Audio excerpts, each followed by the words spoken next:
Austin City Council members are moving toward a vote on a new contract between the city and the police union. The city and the police union reached a tentative deal back in September that includes more than $218 million for Austin police officers. Now, those officers have been working without a contract with the city for about a year and a half. Getting to the point where there is a deal is on the table has come with some hurdles, though. KVUE's Kelsey Sanchez has been at City Hall all day where Austinites are sounding off about this potential deal. She joins us now with the very latest. Good afternoon, Kelsey.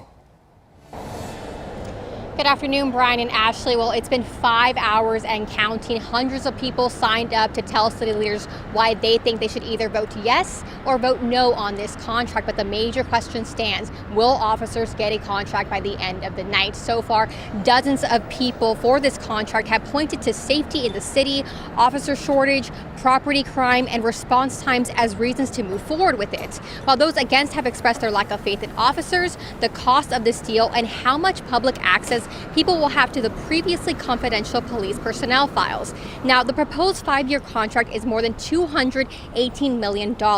Austin Police Association President Michael Bullock says every factor has been considered at the negotiating table to find the right contract and believes any delay would be unnecessary.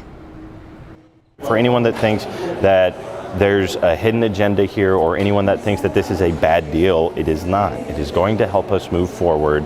And I think a lot of the fears are unfounded, and there's a lot more information out there that actually tells the entire story. Ahead of today's vote, members of the Coalition Equity Action filed a temporary restraining order trying to stop council from voting on today's contract. A judge, however, denied the request. Members of Equity Action have raised concerns about the full implementation of the Austin Police Oversight Act that was widely approved by voters last year. Member Kathy Mitchell saying until that transparency is clear, the contract should not go forward. We are all for public safety. This is not about that. What this is about is that we should have public safety and transparency and oversight, and we shouldn't be paying more to have our civil rights.